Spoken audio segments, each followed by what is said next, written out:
Sailing in the Rolex Big Boat series is a real proving ground for classic boats to perform well.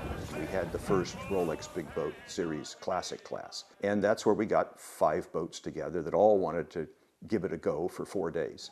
What was different is that short course racing around buoys, where short courses mean like 2 miles, for a big boat like this, it takes a while to get the spinnaker up, to get the spinnaker down, to get the fishermen up, get the fishermen down, it just takes a while. I thought people would be discouraged by that. They weren't. They were thrilled to have something to do. On Mayan, it takes 2 people on each sheet, and we have a jib sheet, a staysail sheet, a gaff 4 sheet, a main sheet, and a gaff adjuster called a gaff vang.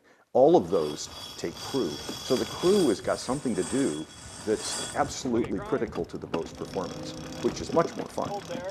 Mayan doesn't turn fast. Mayan doesn't do anything fast. If you're sailing along in 15 knots of wind, and the boat is basically going its normal speed, which is about 7 or 8 knots, and your apparent wind angle is 45 degrees, very typical day on the bay. When the wind speed puffs to 20 knots, the boat can't accelerate and it can't turn. What happens is the apparent wind angle immediately goes to 63 degrees, which means you're tight reaching.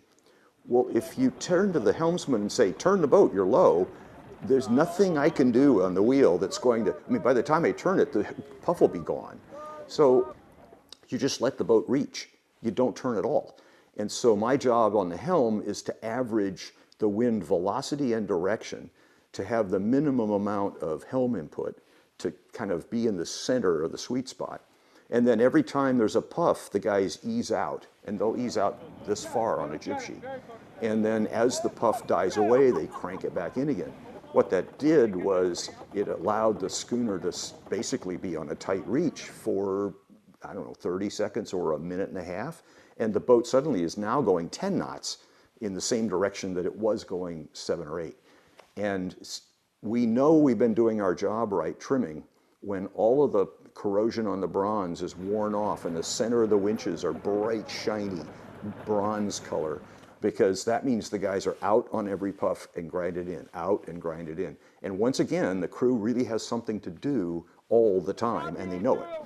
On Hurrica, there is a sense of just how hard it is to race these classic boats in the big breeze on San Francisco Bay. She's not a race boat. Racing is hard on a boat, and you push it to the limit. So we finally learned to dial it back. She's an old lady. We got to protect her. And so, unfortunately, the other classics in the Rolex, for example, all feel the same way. So we're giving each other distance. We don't cut it too close. We've got an exceptional crew that really have become attached to the boat. Adam Gamble, he's always been crew. And this last time he was a driver. And I had heard that she was a lot of work. There's 3 3/3 turns post to post on the wheel. But she's actually very responsive. And it's a feeling of great power. It's a much bigger boat, much heavier boat, a lot more load, and a lot more people involved in making any maneuver happen. Sort of more or less last minute, I was like, I think, to Adam, I was like, I think we're gonna duck here. Like we're not gonna cross. And we did a, kind of a hard duck, went right behind them. And that was when I thought, this is so awesome. Like this is still racing and we're right there. And, we were basically right behind their start. I'm sure the people sitting on the rail were like, oh my gosh, what's going on? It's nice, we actually have headsets that we're talking to somebody that's running the front of the boat, somebody that's running the back of the boat, and the driver and myself, we're all hearing each other. The boat is just big and you can always use an extra hand. And the key thing is really just making sure nobody gets hurt. To get the most out of both boat and crew, it's important to debrief after each race. That way you find new approaches to make the boat go faster.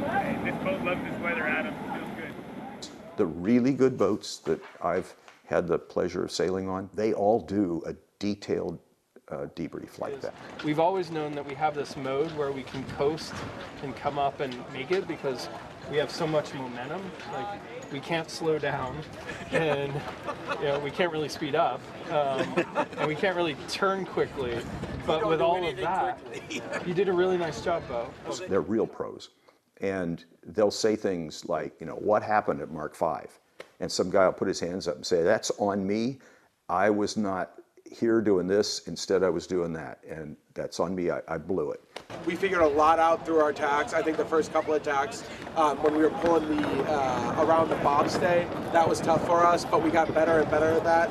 It's very positive, and it's also very effective. It's really hard on these classics to race 4 days straight.